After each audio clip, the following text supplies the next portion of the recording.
All right, let's talk about something that affects pretty much everything we do online. Copyright.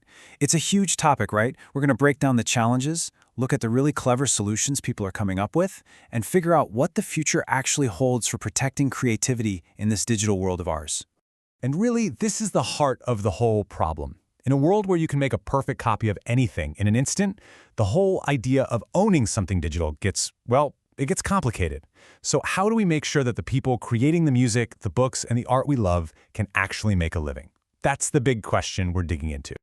Okay, so to really get the solutions, we first have to understand what broke the old system in the first place.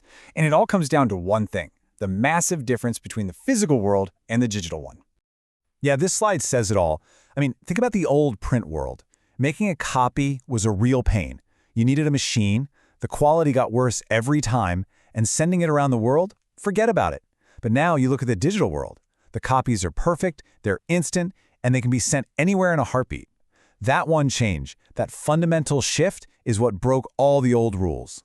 So, you've got this massive technological explosion. The old system is shattered? How in the world did we respond? Well, the answer wasn't for every country to go it alone. It had to be a global effort. And the main player on that global stage is this group, WIPO, the World Intellectual Property Organization. The easiest way to think of them, they're kind of like the UN, but specifically for creativity. Their whole job is to get all the countries in a room together to agree on the rules for protecting ideas and art across borders. And you know what? They move surprisingly fast. Right in the mid-90s, when the internet was just taking off, two huge things happened. In 1995, you got the TRIPS agreement, which set a basic standard for everyone.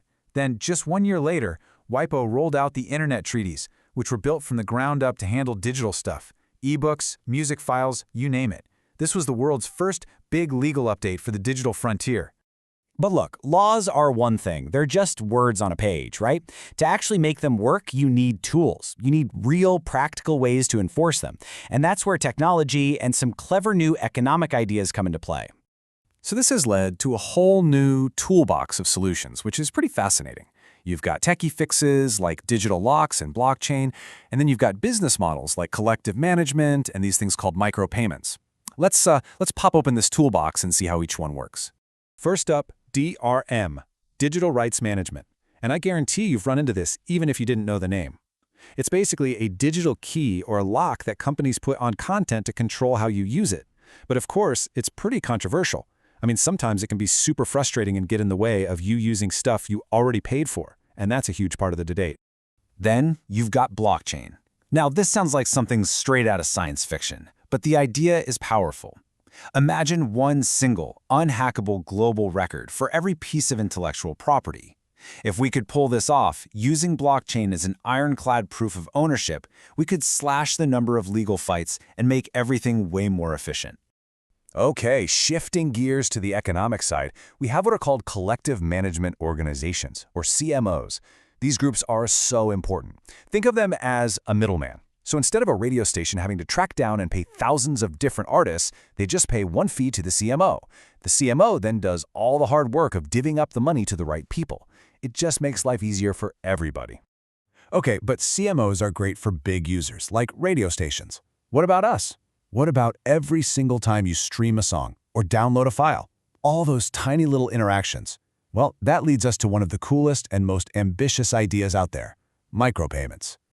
Now check this out. This shows exactly how it could work in the real world. This is a proposal for a unified tariff system. The idea is that a tiny fee, we're talking just a few cents, gets automatically taken from something super common, like topping up your phone. And that tiny amount is instantly split up and sent to everyone who had a hand in making the content: the writer, the composer, the performer, the producer. It's an amazing concept for collecting and paying people on a massive automated scale. Okay, so we've got international laws. We've got this brand new toolbox of tech and economic solutions. This brings us right to the big finale, the most important question. What are the next steps? How do we actually put all these pieces together and build a system that finally works for everyone? Well, here it is, a clear 4-step roadmap for the future. Step 1.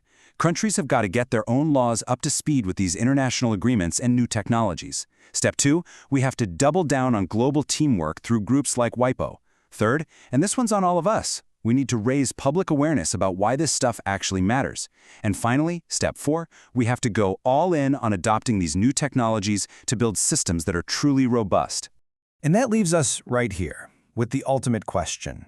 Because the goal isn't just to lock everything down. It's to find that sweet spot, that perfect balance. We need a system that rewards the creators who make our world so much richer, but also ensures that art, knowledge, and culture are still open and accessible for everyone. And finding that balance? Well, that's the great challenge of our digital age.